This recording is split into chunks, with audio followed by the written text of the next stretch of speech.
Hello everyone, I'm Natalie Sampson, coming at you from the Department of Health and Human Services, where I study and teach about environmental health and justice.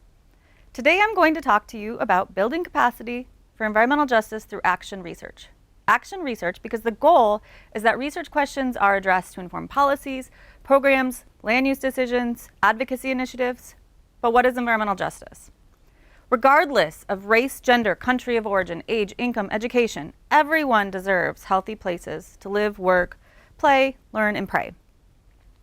It is possible to have clean air, clean water, safe, accessible food, and waste management systems that do not overburden Black, Brown, Indigenous communities and poor communities. And we need to do better to ensure that throughout Michigan. If you live or work and play along this corridor, you are no stranger to environmental pollution. To the west is Cleveland Cliffs, the Dearborn Industrial Generator, and the Rouge Complex, among others.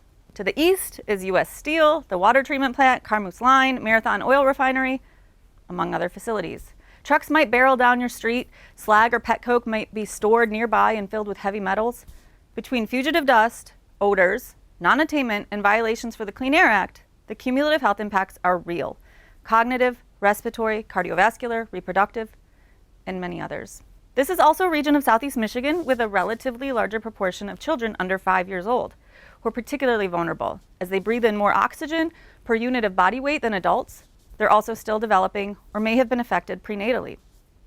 And if you or your nearby loved ones and neighbors are confronting cancer at concerning rates, you're often dismissed because there isn't statistical power to deem the pattern significant, or those latent effects show up in different ways and time frames across your life course. But here you are at the heart and soul of the Motor City, this major international trade location, and it's passing through your neighborhood.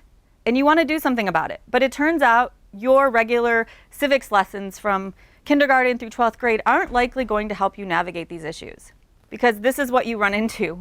So you get a public notice for a new facility, and it reads, "Any such petition shall be based only on objections to the permit that were raised with reasonable specificity during the public comment period provided for in this notice, unless the petitioner demonstrates that it was impracticable to raise such objections within such period, or unless the grounds for such objection arose after such period."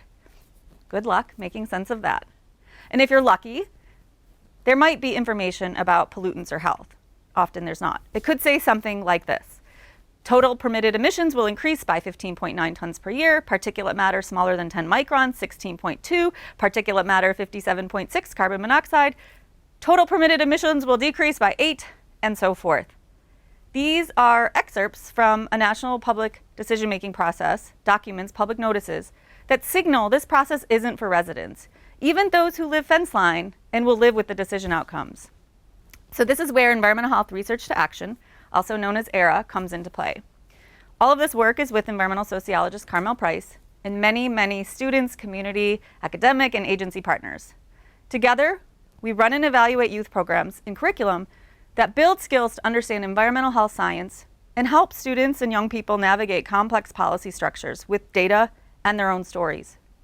We also support community-centered science, sometimes referred to as citizen science, by partnering with those who are developing community air monitoring networks and monitoring local watersheds. This helps to identify gaps in our agency protections. And we collaborate with students and agencies to examine barriers to public participation, increasing plain language, what you did not see, in those documents as a matter of environmental justice. At the core of this action research are partnerships and much support. I can't begin to name all of the mentors, collaborators, teachers, researchers who step up to engage and make this possible. We are all standing on the shoulders of giants who've been tackling environmental racism for decades. We're always inviting folks to come learn more with us, and you can go to our website posted here. Thank you.